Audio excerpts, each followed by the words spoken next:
Close your eyes and step back in time.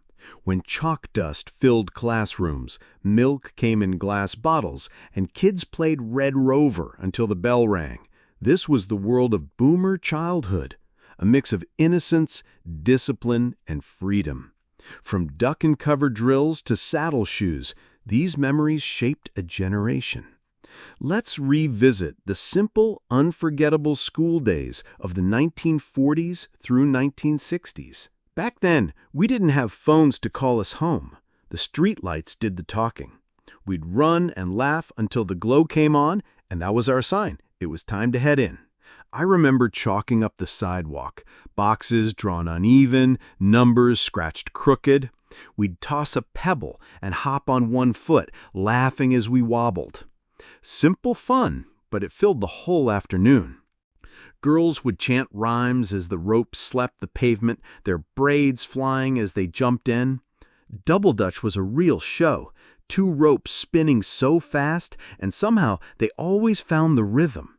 Those plastic hoops were everywhere. We'd spin them around our waists, trying to see who could last the longest.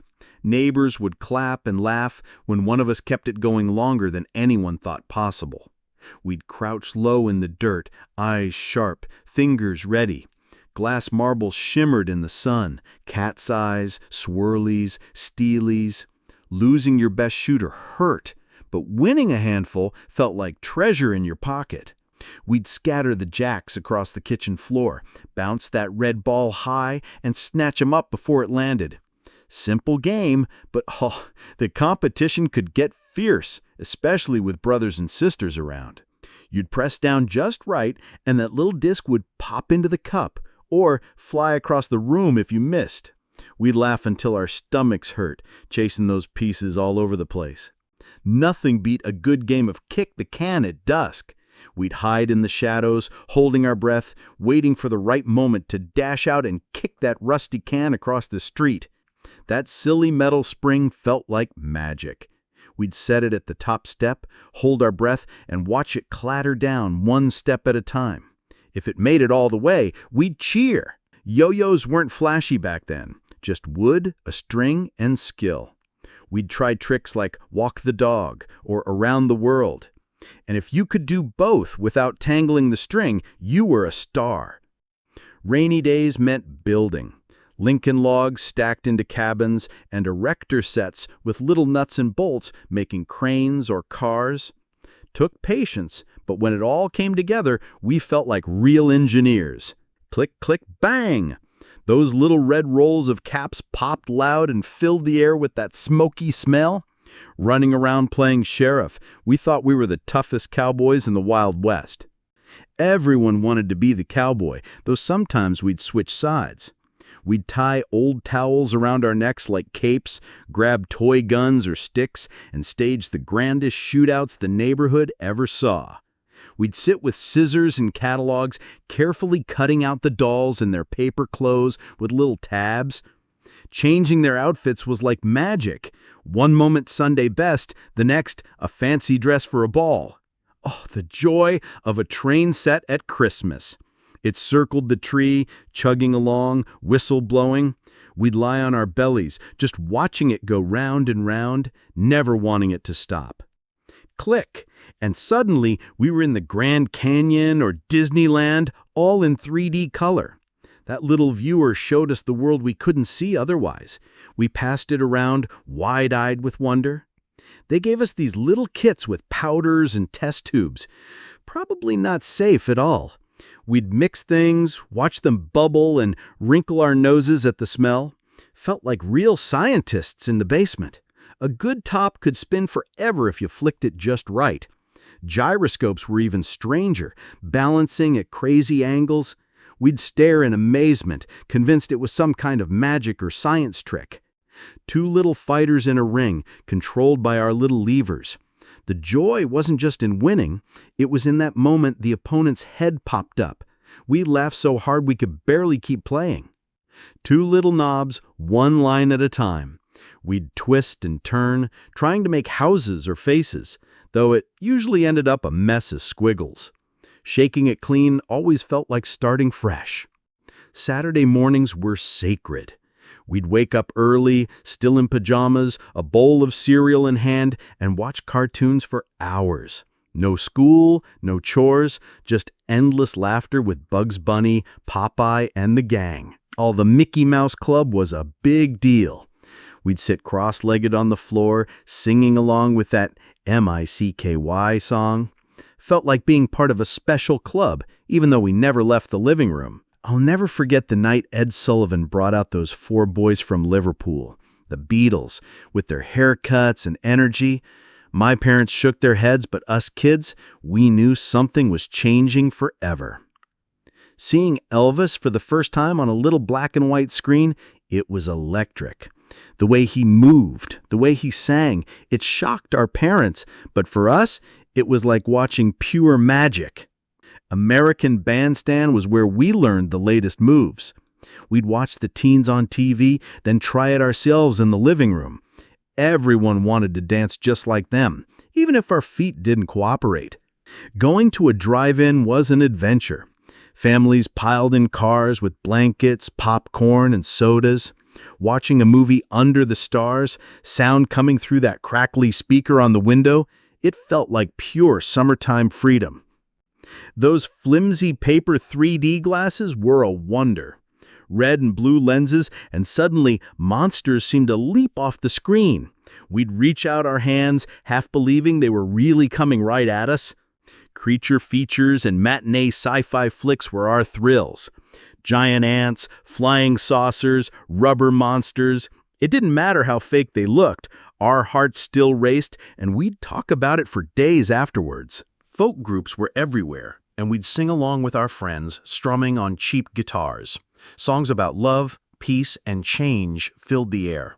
It felt like the whole world was shifting, one melody at a time. Every kid collected 45s, small records stacked high, each with one favorite song. We'd play them over and over on scratchy turntables, singing along until the grooves wore thin. They were our treasures, our soundtrack. Howdy doody time! We'd rush home after school to watch that freckle-faced puppet and his friends. It was silly, a little corny, but it made us laugh. And for a half hour, the world felt simple. The hit parade was where the hits lived. We'd spin that radio dial and listen to the week's top songs, humming along. It felt like being part of something bigger. All of America tuned in together. Late at night, when the world got quiet, we'd tune into Wolfman Jack. His voice howled across the airwaves, spinning rock and roll like no one else. It felt like he was talking just to us. I'll never forget seeing Bonanza in color for the first time. The bright red shirts, the blue skies, it was like magic.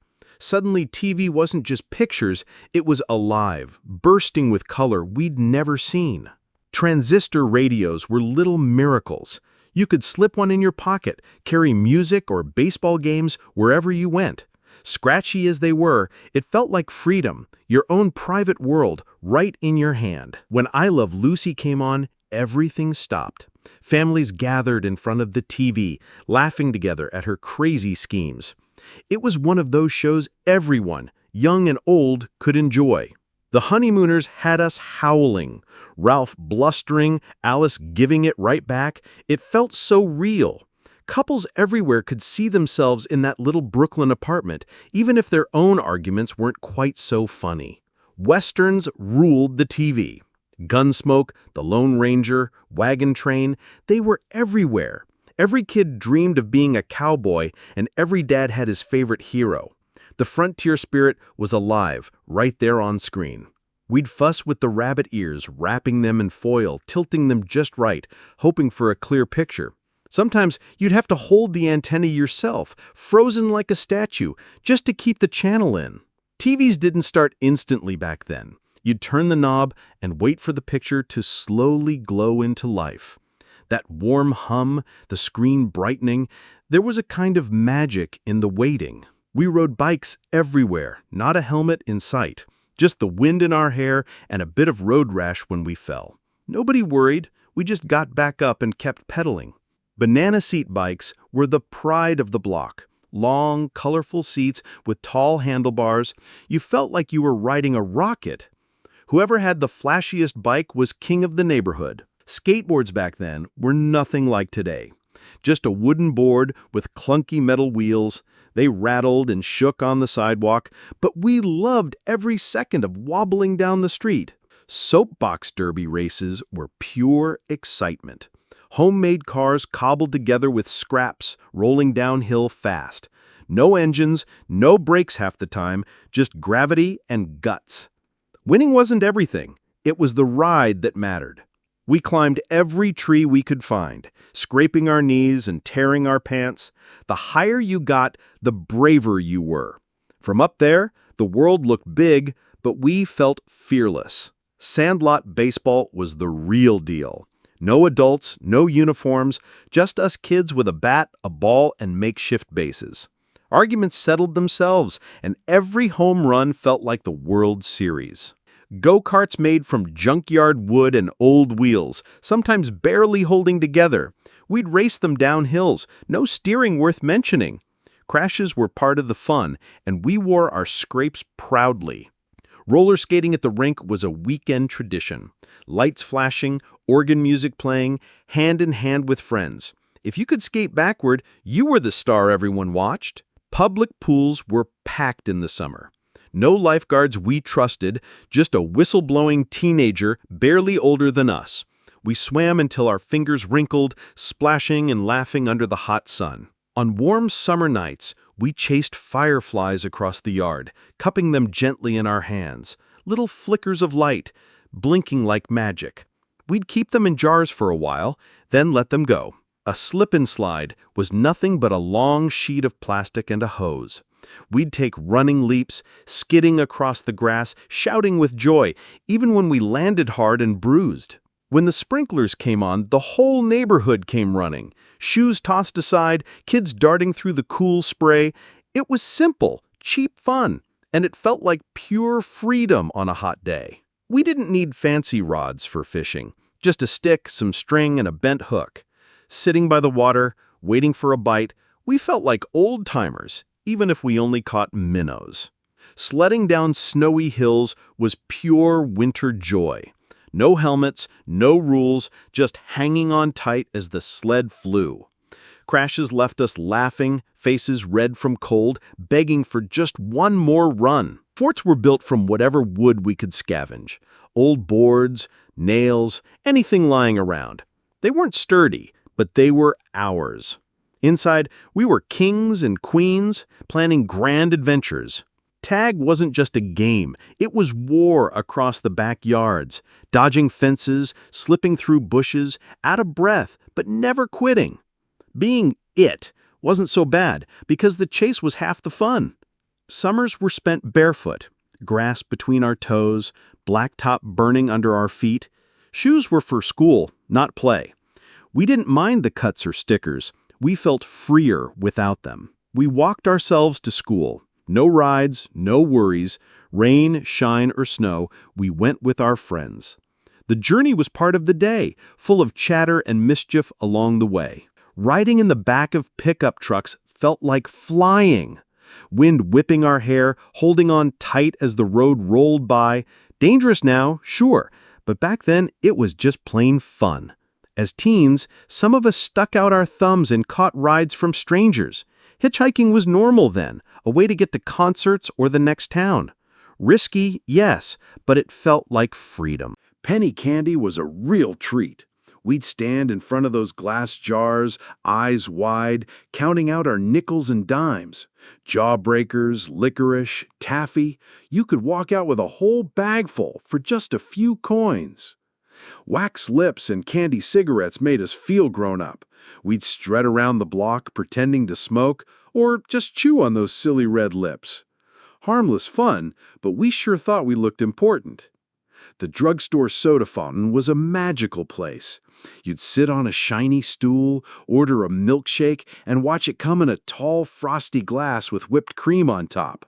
Nothing ever tasted that good. A root beer float on a hot day was pure heaven. Vanilla ice cream fizzing and melting into the soda, sweet and foamy. We'd drink it fast, then scrape the glass for the last drops. Kool-Aid tasted better in those shiny metal tumblers, bright red or green, cold as ice, and it stained your lips and tongue. We'd gulp it down after playing outside, sticky but smiling from ear to ear. When astronauts drank Tang, so did we. It wasn't the best tasting, but knowing it went to space made us feel special. We'd stir it in water and imagine blasting off with the rockets. Spam sandwiches were everywhere, fried up in a pan or just sliced cold, stuck between two pieces of bread. It wasn't fancy, but it filled your belly, and that's what mattered. TV dinners came in shiny aluminum trays, each little section holding its own food. We'd peel back the foil, heat it up, and eat while watching television. It felt modern, like living in the future. Swanson pot pies were piping hot little treasures. The crust flaky, the filling steaming with bits of meat and vegetables. You'd burn your tongue if you weren't careful, but we never waited long enough. Every party had a Jell-O salad, sometimes plain, sometimes with fruit, sometimes with cottage cheese mixed in. Wiggly, colorful, and a little strange, but we ate it gladly. It was just what folks served. The sound of the ice cream truck bells made us run faster than anything else. Coins jingling in our pockets, we'd wave it down, picking out popsicles or drumsticks before they melted in our hands. Snow cones came in paper cones that always leaked a little. Crushed ice soaked in sweet syrup, red, blue, or green, dripping down our chins as we tried to finish before it turned to slush. Bosco syrup made every glass of milk special. Thick, chocolatey, and sweet, we'd stir it until it swirled dark. For some of us, Bosco was as close to dessert as we'd get on a weeknight. Coke in glass bottles tasted different, colder, sharper somehow. You'd top the cap off with a church key or against a step, and that first fizzy sip was pure refreshment on a hot afternoon. Cracker Jack wasn't just about the caramel corn, it was the prize inside. A little whistle, a tiny toy, or a sticker. We'd dig through the box before finishing the snack, eager to see what we got. Peanut butter and banana sandwiches were messy but good. Creamy, sweet, sticky on the roof of your mouth. Sometimes we'd mash them together and call it gourmet, even if it was just a quick lunch. Lunch boxes were more than just for food. With our favorite cartoon heroes on the outside, they felt like treasure chests. Inside, a sandwich, a cookie, maybe an apple, and always a thermos of milk. Fizzies were like magic tablets. You'd drop one in water and watch it fizz and bubble into a sweet, fizzy drink. It felt like making your own soda right there at the kitchen table. Popcorn balls at Halloween were sticky, chewy, and wrapped in wax paper. Some were plain, some caramel, but they always stuck to your teeth. We never minded. It was part of the holiday fun. Necco wafers came in little wax paper rolls, pastel-colored and chalky sweet.